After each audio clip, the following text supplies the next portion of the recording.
할렐루야. 하나님의 은총이 가득한 주일이 되기를 바랍니다.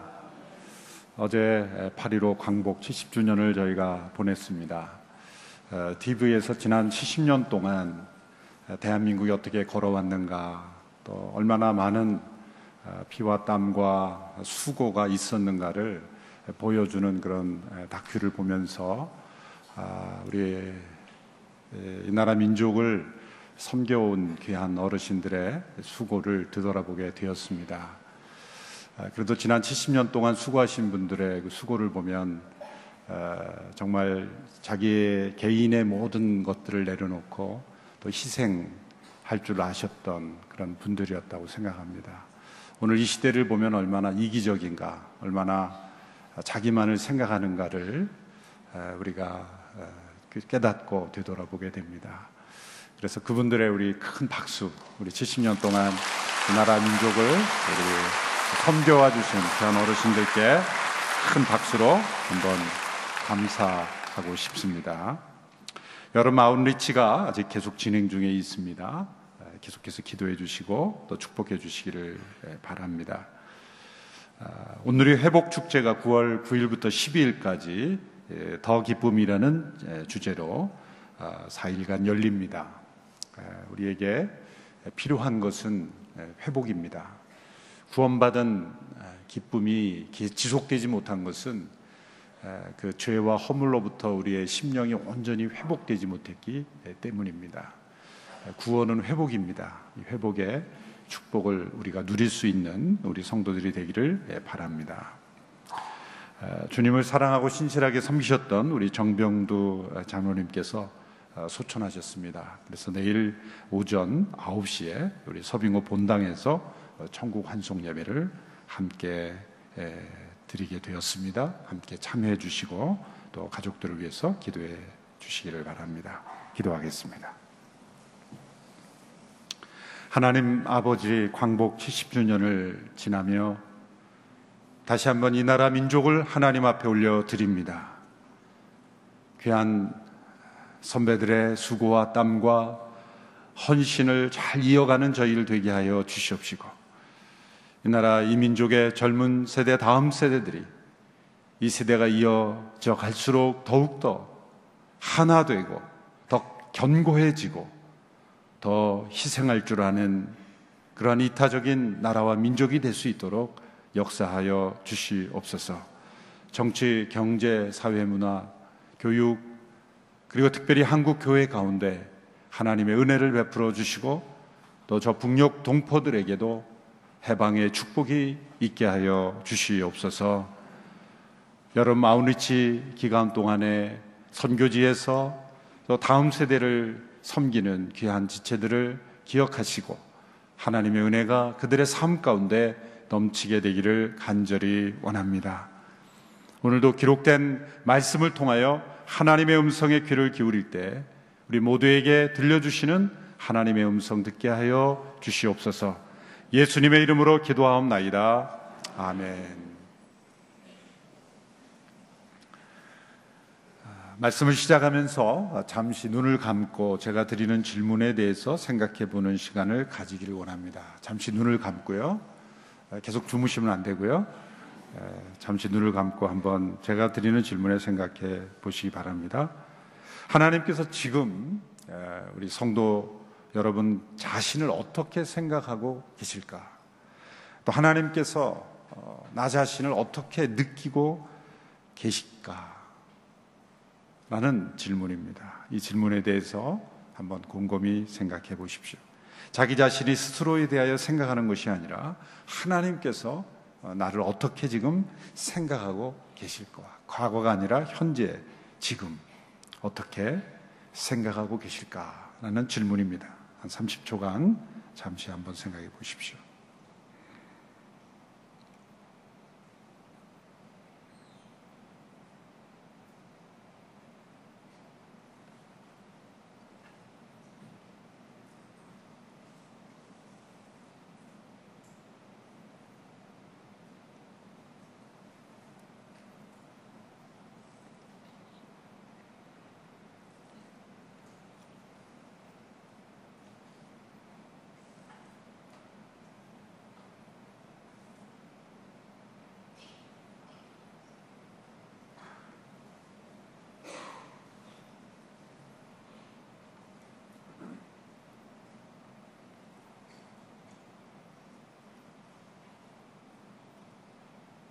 네, 어떤 생각이 드셨습니까?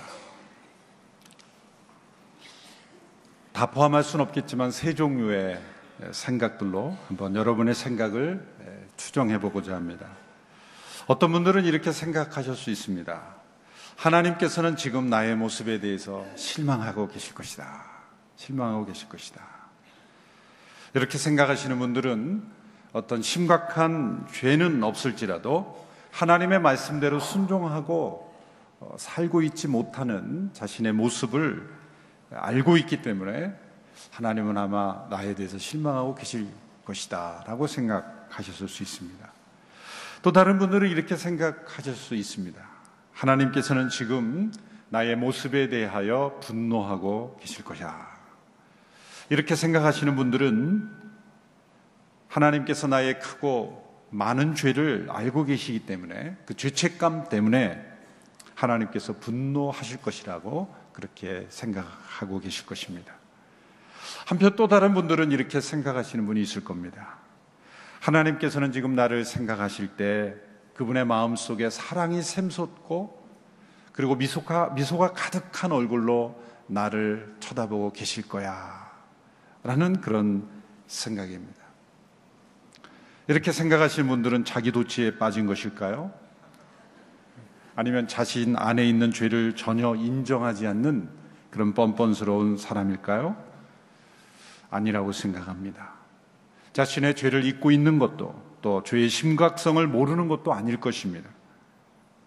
그러나 이분은 하나님께서 어떤 분이신지를 알고 그리고 하나님의 사랑이 어떤 사랑인지를 아는 분일 것입니다.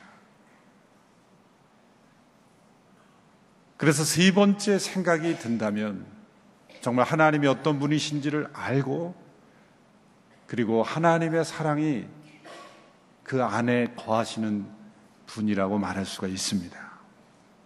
하나님께서 죄인 된 우리에 대하여 전혀 실망하지 않는다는 것이 아닙니다. 또 분노하지 않는다는 것이 아닙니다. 하나님은 때로 우리에 대해서 실망하시고 또한 분노하십니다. 그러나 실망과 분노가 있다고 해서 사랑이 사라지는 것은 절대 아닙니다. 자녀에 대한 부모의 사랑을 생각해 보십시오. 자녀에 대해 때로 실망도 있고 분노도 있지만 자녀에 대한 사랑이 사라지지는 않습니다.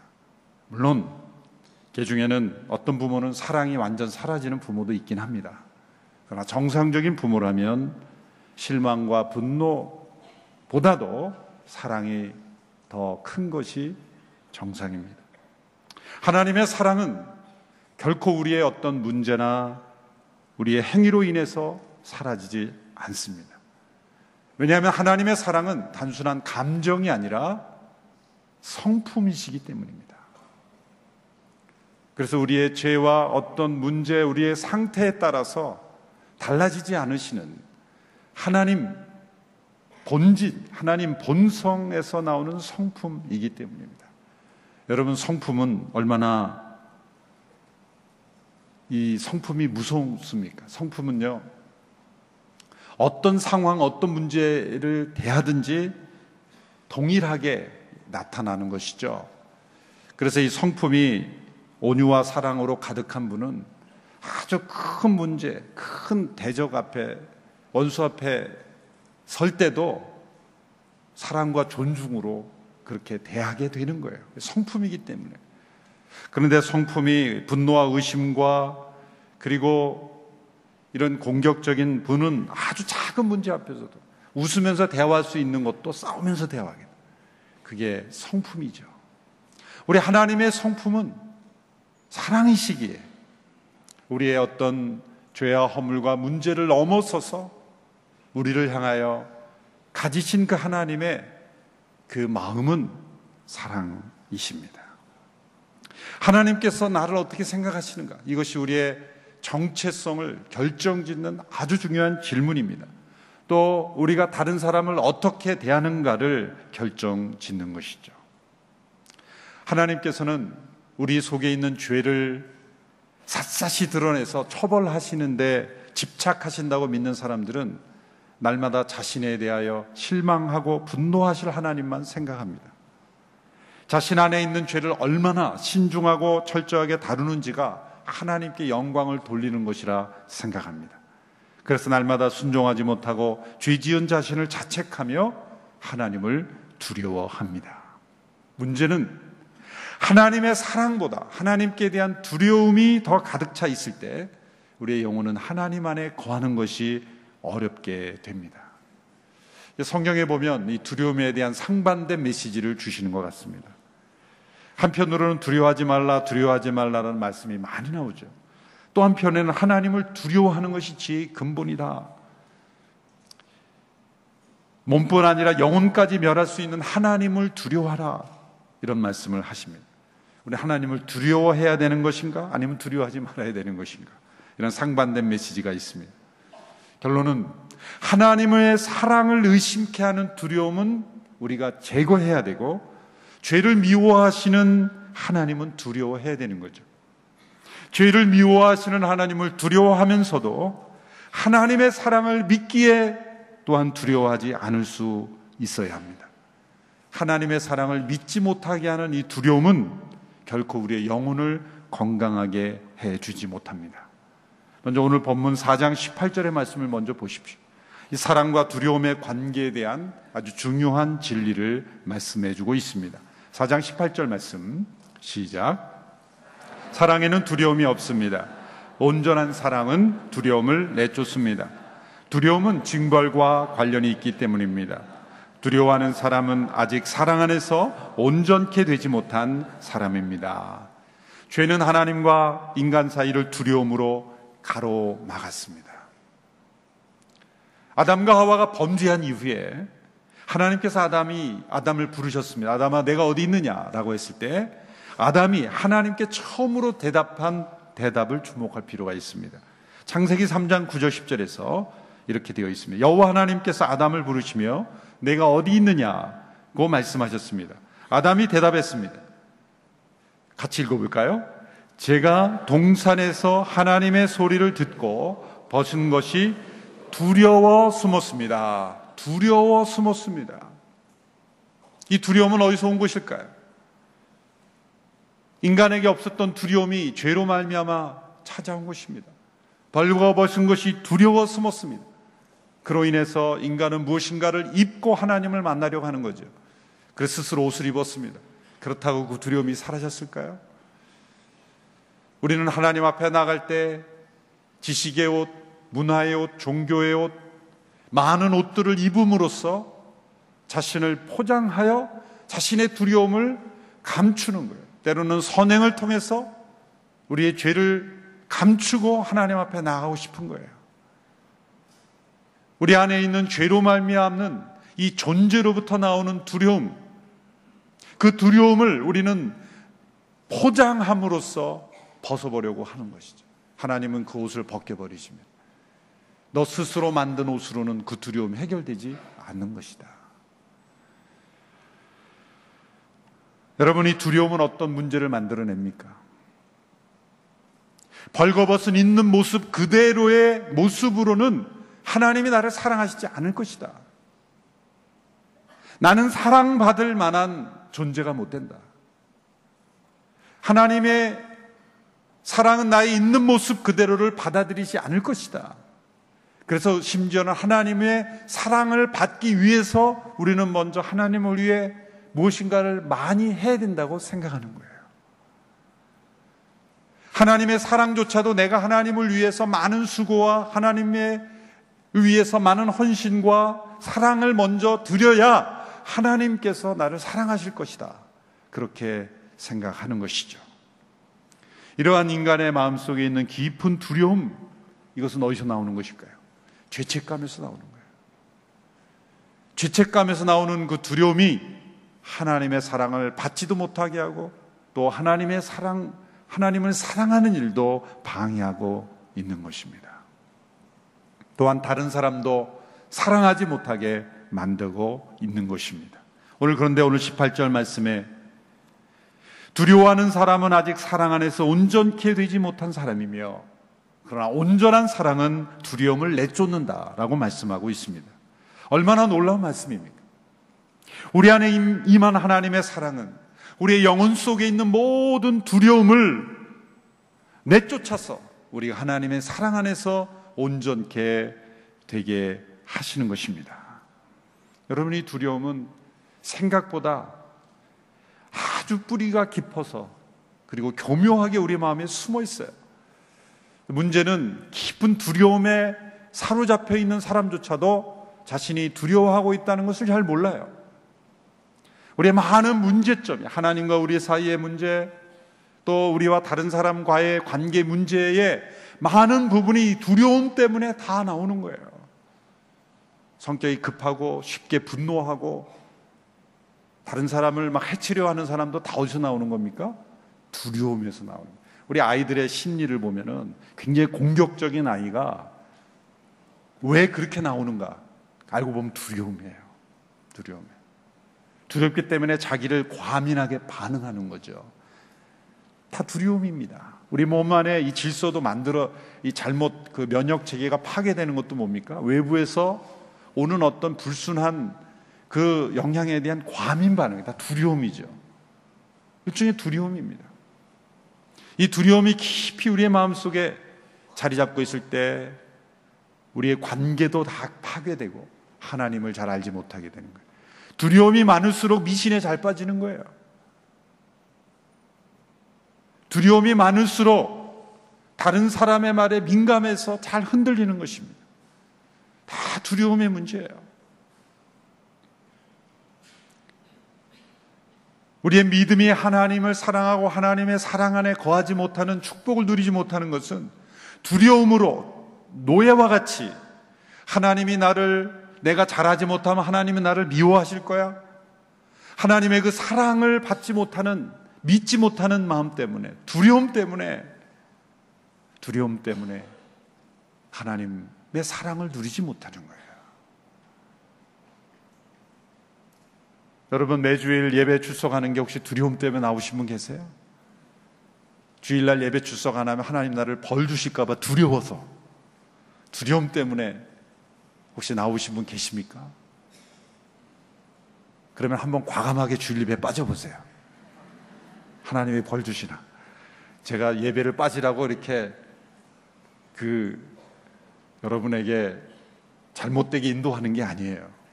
그런 두려움 때문에 우리가 믿음의 생활을 하면 기초가 잘못되어 있는 거예요. 그러면 많은 수고와 헌신을 하는데 그 수고와 헌신이 뭡니까? 하나님의 사랑을 누리는 그런 기쁨의 섬김이 아니라 자꾸 공로가 되는 거죠. 내가 이렇게 하나님 앞에 많은 것을 쌓아 올렸기 때문에 하나님이 나를 사랑해 주셔야 된다라고 하는 잘못된 관계 속에서 계속 들어가는 거예요. 잘못된 종교적 의무감, 종교적 공로의식, 하나님과 우리의 관계가 잘못되어 가는 거예요. 바로 누가복음 15장에 나오는 큰아들과 같은 모순에 빠지는 거죠. 집을 나간 적도 없고 한 번도 아버님의 명을 어긴 적이 없거늘, 그런데 그 아들은 아버지의 마음과 전혀 다른 차원의 마음이 되어버린 것이죠. 이 모든 것이 다 두려움입니다. 그런데 이 두려움 자체는 우리에게 어쩔 수 없는 거죠. 그리고 이 두려움을 통해서 하나님은 우리를 사랑으로 인도하시기도 합니다. 성 어거스틴은 이런 말을 했습니다. 두려움은 사랑을 위한 길을 예비한다. 두려움이 없다면 사랑으로 들어가는 문도 없다. 두려움이 약이라면 사랑은 치료이다. 두려움은 사랑으로 인도한다. 그러나 사랑이 온전해질 때 두려움은 끝난다. 온전한 사랑이 두려움을 내쫓는다.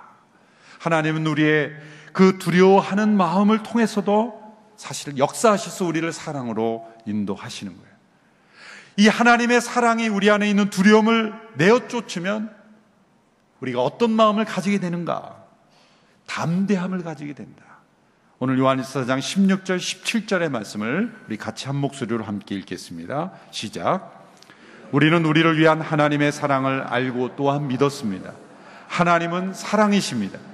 누구든지 그 사랑 안에 거하는 사람은 하나님 안에 있고 하나님도 그 안에, 사람 안에 계십니다. 이렇게 하나님의 사랑이 우리 안에서 온전히 완성되면 우리는 심판날에 담대함을 갖게 될 것입니다. 이는 그리스도께서 이 세상에서 사신 것처럼 우리도 이 세상에서 그렇게 행하기 때문입니다. 여기에 담대함이란 단어를 주목하십시오. 하나님의 사랑이 우리 안에 있는 모든 두려움을 내어 쫓게 되었을 때 우리의 마음속에는 담대함을 가지게 되는 거예요. 이 담대함은 뻔뻔함이 아닙니다. 자신 안에 있는 죄가 있음에도 불구하고 없다고 우기며 자기는 괜찮다고 여기는 그런 뻔뻔스러움이 아닙니다. 자기 안에 양심의 자책에 따른 그러한 죄가 분명히 있음을 알지만, 그러나 자신에게 임하신 그 하나님의 사랑을 깨닫고 그 사랑 안에 거함으로 인해서 하나님의 심판 앞에 섰을 때도 담대할 수 있는 그 담대함, 이것이 바로 하나님의 사랑이 우리 안에 온전케 되었다, 그런 뜻입니다. 여러분, 우리의 믿음의 생활에서 하나님의 사랑이 내 안에서 온전케 되지 못하면 날마다 우리는 두려움 속에서 믿음의 생활을 하는 거예요. 천국 가기 위하여 신앙생활을 하는 거예요. 하나님 앞에 벌 받을까 봐 무서워서 신앙생활을 하는 거예요. 그러나 우리에게 이 하나님의 사랑이 온전케 되면 우리는 담대함으로 하나님의 사랑 가운데 살게 되는 것입니다. 그래서 제가 처음 질문 드릴 때 하나님께서 나를 어떻게 생각하실 것인가 라고 했을 때, 하나님은 지금 나를 너무나 사랑하셔서 그 마음속에 사랑이 샘솟고, 그리고 나를 활짝 미소 짓는 얼굴로 웃고 바라보고 계실 거야. 이게 담대함입니다. 만약 그런 생각이 떠오르지 않았더라면 오늘 이 말씀을 통해서 여러분의 마음속에 그 하나님의 사랑이 온전케 되기를 축원합니다. 하나님께서 나를 바라보시며 나를 기뻐하시며 나의 죄와 허물에도 불구하고 그리스도 예수 안에 있는 나를 하나님께서는 미소를 지으며 바라보고 계실 거야. 아직도 그러한 마음이 떠오르지 않는다면 무엇이 문제일까요? 믿음이 문제입니다. 그래서 오늘 본문 16절에 이렇게 말씀했잖아요. 우리는 우리를 위한 하나님의 사랑을 알고 또한 어떻게 했다고요? 믿었습니다. 믿음인 겁니다. 하나님의 사랑이 왜 우리 안에서 온전케 되지 못합니까? 믿음이 부족하기 때문이에요. 믿음이 파괴되었기 때문이에요. 믿음이 손상되었기 때문입니다. 그래서 하나님께서 우리를 얼마나 사랑하시는지를 믿지 못하는 거예요. 그러나 우리의 믿음은 하나님께서 우리를 사랑하시는 것을 있는 그대로 믿는 그런 믿음의 단계로 나가야 될 줄로 믿습니다. 하나님, 나에게 이 믿음을 주시옵소서. 그리스도 예수 안에서 완전히 나를 용서하시고 나의 모든 허물에도 불구하고 나를 사랑으로 대하시는 그 하나님을 제가 믿게 해 주십시오. 믿음이 필요한 겁니다. 그 뛰어난 신학자인 벵겔이라는 분이 우리 그리스도인의 영적 생활의 발전을 이렇게 4단계로 표현했습니다. 첫 번째 단계는 두려움도 없고 사랑도 없는 단계입니다. 두려움도 없고 사랑도 없는 단계. 우리가 죄인인 줄도 몰랐을 때는 사랑도 없고 두려움도 없어요. 근데 두 번째 단계, 사랑 없이 두려움만 있는 단계입니다. 우리가 얼마나 죄인인 줄 깨달았을 때는 하나님을 두려워하게 되는 거예요. 그런데 세 번째, 우리의 큰 죄도 불구하고 우리를 사랑하신 그리스도의 십자가의 사랑을 깨닫게 될 때, 그 하나님의 사랑을 경험하게 될 때, 그러나 동시에 두려움이 여전히 있는 거예요. 그래서 두려움과 사랑 모두가 있는 단계. 그러나 네 번째 단계, 그리스도 안에 있는 하나님의 사랑을 알고 완전히 믿게 될 때는 두려움이 사라지고 하나님의 사랑이 우리 안에 온전케 되어 있기 때문에 두려움이 사라지고 사랑만 있는 단계, 담대함만 있는 단계예요. 여러분, 우리의 영적 생활이 이렇게 발전해 갈 수 있게 되기를 축원합니다. 두려움에서 담대함으로 그렇게 점점점 하나님 앞에 나가는, 무엇이 우리의 마음을 두려움에서 이렇게 담대함으로 변화시킨단 말입니까? 하나님의 사랑이에요. 그 하나님의 사랑이 우리 안에 온전케 되기를 축원합니다. 오늘 본문에서는 우리를 위한 하나님의 사랑이 어떤 사랑이기에 우리 안에 있는 두려움을 내쫓고 또 담대함을 가지게 해주시는가를 설명해 주고 있습니다. 그 사랑은 온전한 사랑입니다. 완전한 사랑입니다. 그 온전한 사랑이 어떤 사랑인지를 우리에게 설명해 주고 있습니다. 오늘 본문 9절, 10절 그리고 13절 이어서 함께 읽겠습니다. 시작. 하나님의 사랑이 우리에게 이렇게 나타났습니다. 곧 하나님께서 자기 독생자를 우리에게 보내주셔서 그분으로 말미암아 우리가 생명을 얻게 하신 것입니다. 사랑은 여기에 있습니다. 곧 우리가 하나님을 사랑한 것이 아니라 하나님께서 우리를 사랑하셔서 우리 죄를 위해 그분의 아들을 화목제물로 보내주셨습니다. 4장 13절 하나님께서 우리에게 성령을 보내주셨습니다. 이것으로 우리는 우리가 하나님 안에 하나님께서 우리 안에 계시는 것을 압니다. 이 사랑이 왜 온전한 사랑입니까?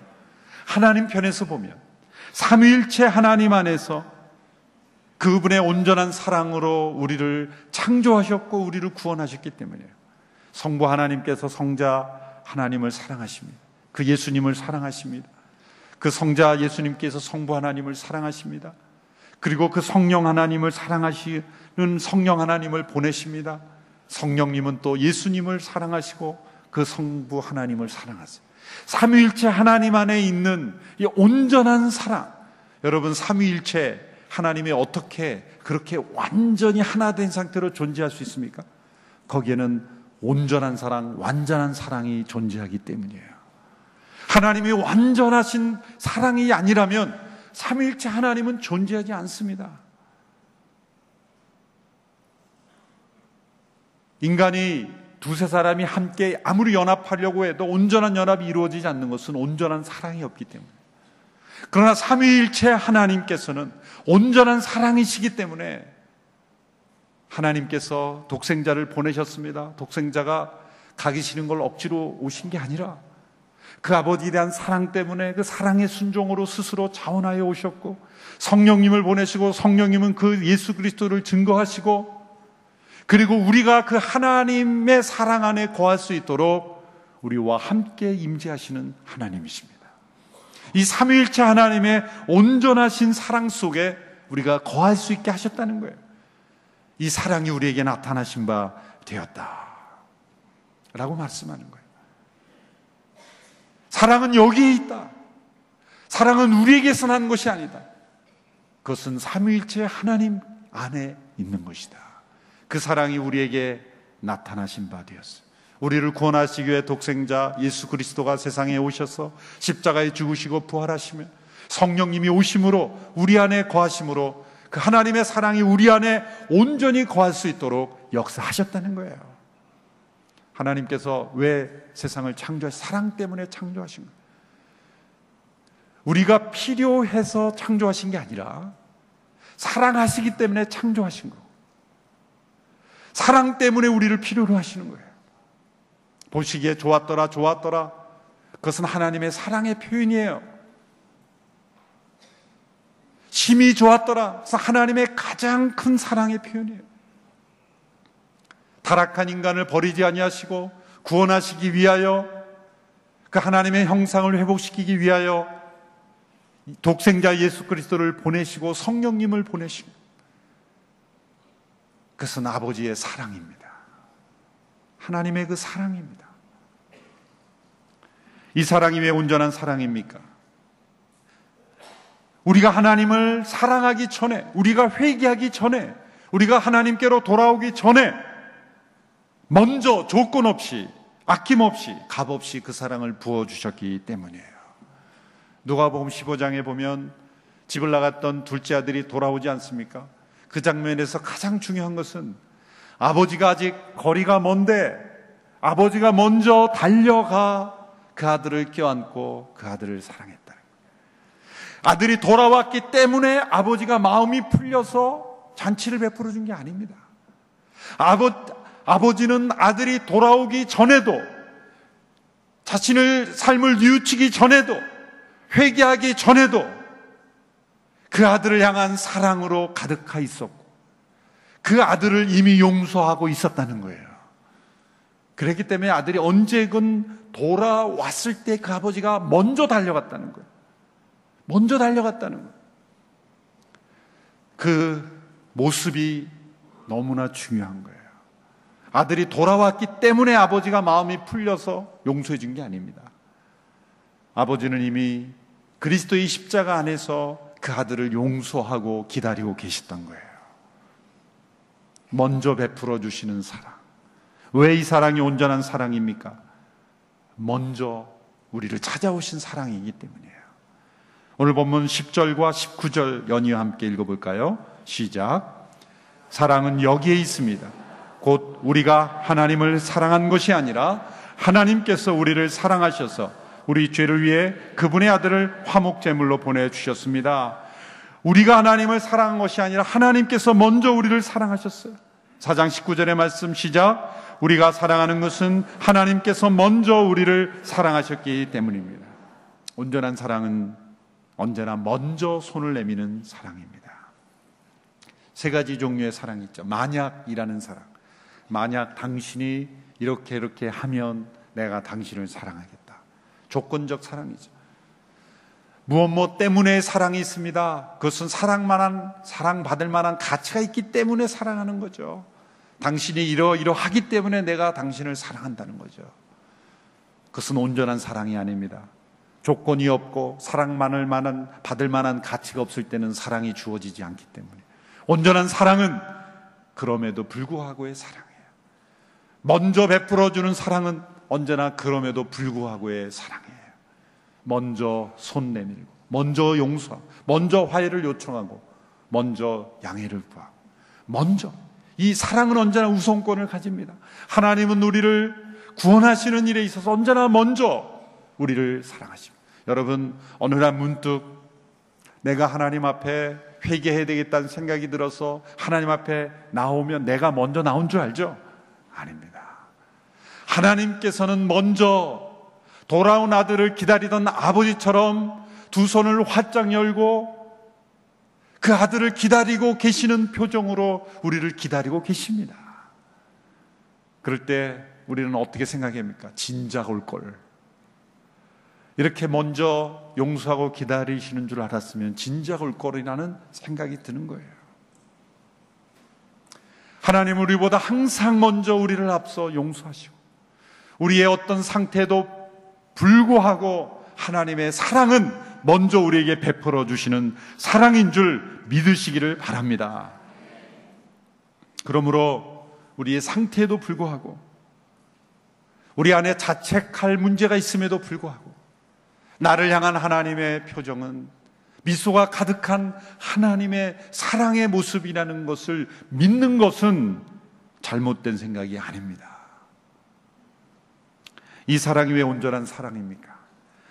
이 하나님의 먼저 베풀어 주시는 온전한 사랑, 그럼에도 불구하고 베풀어 주시는 이 사랑을 경험한 사람은 이 사랑이 나에서 멈추지 않고 우리로 서로에게 그 사랑이 향하기 때문에 온전한 사랑인 것입니다. 브리츠 쿤켈이라는 심리학자는 사랑이란 우리의 심리학이다. Psychology of we. 우리의 심리학이다.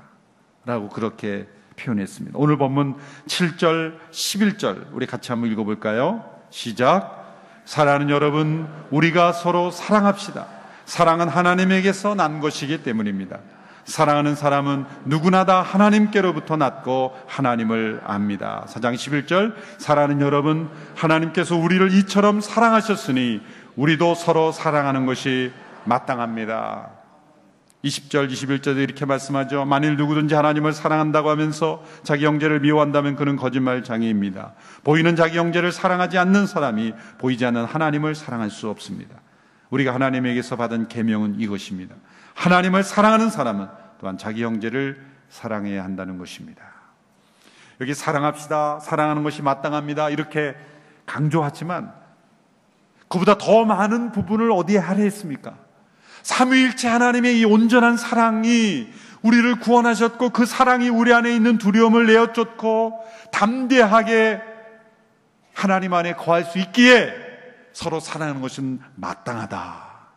서로 사랑하라, 서로 사랑하라는 것을 강조하기보다 우리가 어떤 사랑을 받았는지를 이해시키고 설명하는데 더 많은 본문을 할애하고 있는 거예요. 서로 사랑해야 한다고 말하는 것이 아니라 서로 사랑할 수밖에 없다는 거죠. 이 삼위일체 하나님의 사랑 안에 거하는 사람은 서로를 향하여, 누군가를 향하여 사랑이 흘러가고 있는 것입니다. 그러므로 이렇게 말하는 거죠. 8절에 사랑하지 않는 사람은 하나님을 알지 못합니다. 왜냐하면 하나님은 사랑이시기 때문입니다. 여러분, 우리 안에 있는 어떠한 사랑은, 그 사랑은 모두가 다 하나님에게서 나온 사랑이에요. 여러분, 시내가에 흐르는 물은 원래 어디에 있던 겁니까? 사실은 저 넓은 대양 바다에 있던 거 아니겠습니까? 그것이 열기에 의해서, 그 증기에 의해서 구름으로 되고 비가 돼서 이 대륙에 그 비가 뿌려지면 또 그 물이 골짜기를 따라 시내를 따라 내려가 또 바다로 흐르고, 사실은 하나님의 사랑으로부터 우리에게 그 사랑의 단비가 내려서 그 사랑이 흘러가는 거예요. 사랑의 근원은 삼위일체 하나님이십니다. 그 사랑이 우리 가운데 임하고, 그리고 그 사랑이 다른 사람에게 흘러가는 이런 사랑의 순환이 우리의 삶 속에 흘러나게 될 줄로 믿습니다. 그러므로 누군가를 사랑하는 사랑이 메말랐다면 자신을 자책하기보다 먼저 삼위일체 하나님이 나를 어떻게 사랑하셨는가, 그 사랑 안에 거하는 그 사랑을 믿고 나를 얼마나 사랑하시는지를 먼저 믿어야 합니다. 그리고 그 안에 거하여야 합니다. 그럴 때는 사랑이 내 안에 다시 흘러나게 될 줄로 믿습니다. 두려움이 담대함으로 변화되기를 축원합니다. 상대방에게 먼저 요구하기보다 내가 먼저 사랑하는 사랑으로 변화되기를 원합니다. 나로부터 우리로 변화되는 그런 사랑으로 변화되는 우리 모두가 되기를 주님의 이름으로 축원합니다. 기도하겠습니다. 하나님 아버지, 우리를 사랑하심을 감사합니다. 그 사랑을 믿지 못하고 받아들이지 못하고 느끼지 못한 저희들을 긍휼히 여겨 주옵소서. 우리를 얼마나 사랑하시는지, 십자가의 예수 그리스도의 보혈을 흘리기까지, 성령님을 보내시기까지 우리를 사랑하시는 그 사랑이 얼마나 놀랍고 크신 사랑인지를 우리가 믿고 알고 누리는 우리 모두가 되기를 간절히 원합니다. 그 사랑 안에 거하기를 원합니다. 우리 안에 그 사랑을 믿지 못하기에 숨어있던 모든 두려움, 우리의 삶을 무너뜨리고 황폐하게 하고 관계를 깨뜨리고 하나님 안에 거하지 못하게 하는 모든 두려움이 떠나가게 하여 주시옵시고, 심판날에 이를 때 담대할 수 있는 그 담대함으로, 하나님의 사랑 안에 온전케 된 그 담대함으로 날마다 승리하며 살아가게 하여 주옵소서. 서로를 향한 사랑으로 나가기를 원합니다. 내가 체험한 그 사랑, 하나님 안에 거하는 나의 마음이 하나님의 사랑의 통로가 되어서 나의 사랑이 필요로 한, 하나님의 사랑이 필요로 한 그 누군가에게 사랑의 축복의 샘이 되게 하여 주시옵시고, 사랑의 샘물, 사랑의 시냇가가 되어 흐르게 하여 주시옵소서. 주님, 사랑이 메말라버린 저희들의 심령입니다.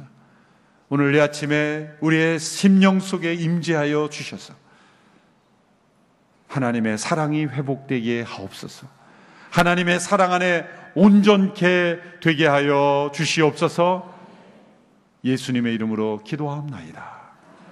아멘.